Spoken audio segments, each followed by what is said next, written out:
കൊച്ചിയിൽ 2-3 ഒഫീഷ്യൽ കാര്യങ്ങളുമായിട്ട് വന്നപ്പോഴാണ് എൻ്റെ ഒരു ഫ്രണ്ടിനെ ഇവിടെ അൺഎക്സ്പെക്റ്റഡ് ആയിട്ട് കണ്ടത്. Mister AK. ഞങ്ങൾ തമ്മിൽ കണ്ടപ്പോൾ തന്നെ തീരുമാനിച്ചു വെള്ളമടി വേണ്ട, മദ്യപാനം ആരോഗ്യത്തിന് ഹാനികരമാണ്. സോ അതുകൊണ്ട് തന്നെ ഞങ്ങൾ ഷാപ്പിൽ പോകാൻ തീരുമാനിച്ചു.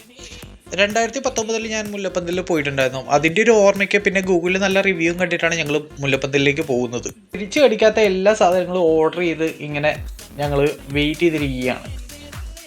അന്നും ഇന്നും എന്നും അവനൊരു ഫ്രീക്ക് ലുക്കനാണ്. അങ്ങനെ വെയിറ്റ് ചെയ്ത് ഫുഡ് വന്നു. ഒന്നും പറയാനില്ല, എൻ്റെ പൊന്നോ, ഒരു രക്ഷയും ഇല്ലാത്ത, ഓട്ടുകൊള്ളില്ലാത്ത ഫുഡ്. ബാഡായി. താറാവ് മപ്പാസ് ഒരു വാക്കയ്ക്ക് കൊള്ളത്തില്ല. കക്ക കൊള്ളത്തേയില്ല. പിന്നെ കൊഴുവ കരിച്ചു വെച്ചേക്കുന്നു, വായി വെക്കാൻ കൊള്ളത്തില്ല. പിന്നെ കപ്പ കുഴഞ്ഞിട്ടില്ല.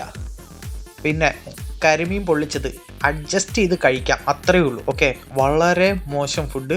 പിന്നെ ആകെപ്പാടെ കള്ള് മാത്രം കൊള്ളാം. നല്ല കള്ള്, നല്ല തണുത്ത കള്ള്, നല്ല പ്യുവർ കള്ള് ഒരു രക്ഷയില്ല. പക്ഷേ ഫുഡ് വളരെയധികം മോശം. വട്ടത്തിലും ചതുരത്തിലും നീളത്തിലും ത്രികോണത്തിലും മൂഞ്ചിയ ശേഷം ഞങ്ങൾ OG ചിക്കാഗോയിൽ പോയിട്ട് ചേർത്തല മധുവിൻ്റെ ചില സ്പെഷ്യൽ ഡിഷസ് കഴിക്കാൻ തീരുമാനിച്ചു.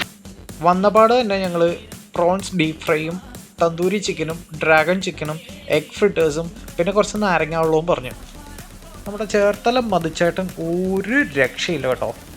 എന്താ ടേസ്റ്റ്, ഒന്നും പറയാനില്ല. വേറെ ലെവല്. ഗുഡായി, ഹാപ്പിയായി.